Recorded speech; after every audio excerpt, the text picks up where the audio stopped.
Siyosiyaga kelmadik. Biz bu forumga Rossiyaning tarixiy turida siyosiyaga keldik. Rossiyaning kelajagi turida siyosiyaga keldik. Chunki Rossiya Nuh payg'ambar kelmasi shekilli butun xalqlarni to'plagan davlat. Agarda shu kemada birimiz bo'lsa chiqib qolsak, agarda shu kemada birimiz bo'lsa teshik yasasak, biz butunimizda batashamiz. Bizga har vaqtda narsa bizga har vaqtda eshitganingiz bordir. Buni iborani shigalarda sibirkini biram sindiralar.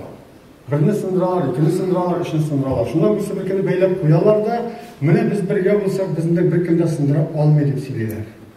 Ayni bu haq. Biz birga bo'lsak, bizni bir kunda sindira olmayacak. Lekin ikkinchi iborada bor. Ikki qushni birga baylasang, uning 4 qanoti bo'ladi. Lekin ushog'ini olmayishaqlar. Sovetlar Soyuzi esga tushirsangiz, nendek quvvatli edi.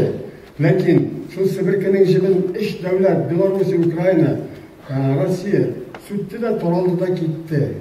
Shunga ko'ra Sibirka shekilli baylanib kira tug'il. Alloh taolaning so'zini esga tushirib, Bismillahirrohmanirrohim vaqtasim bihablillah jami'an va la tafarraqu degan oyatni esga tushirib yashasakgina bo'ladi. Ya'ni bizni bir-birimizga baylab qo'ygan kerak tug'il. Har bir xalq o'zinchalikli bo'ladi. Şu Allah Teala'nın jibine yabışsa, şu Allah Teala'nın yoluna tutunsa, mana Rossiyaning kelajagi shunda. Baylab qo'yib, obzorga qo'yib kiritib, xalqlarni assimilyatsiyasi olib turib yashamay. Kelajagi yo'q. Andirasiyning kelajagi yo'q. Shunga ko'ra biz bunda Rossiyaning yozmishini hal etishga keldik. O'zimizning Tatarning yozmishini tug'il. Chunki biz bir-birimizga birikkan, biz shu Nuh payg'ambar kemasida boramiz.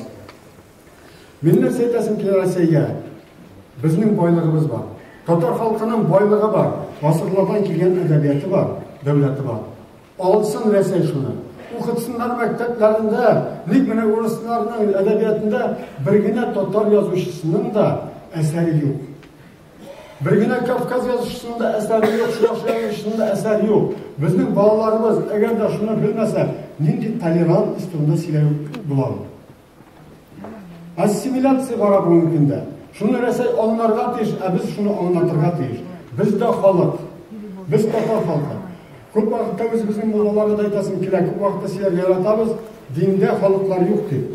Nechuk dinde xalqlar bo'lmasin? Alloh subhanahu va taolo aytmaymi bizga? Biz xalqlar va qabilalar etib yaratdi, bir-birimizni anglab yashash uchun.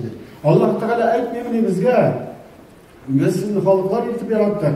Bu mening ne'matim deb. Bu biz endi Tatar xalqi bo'lib turganmiz ekan.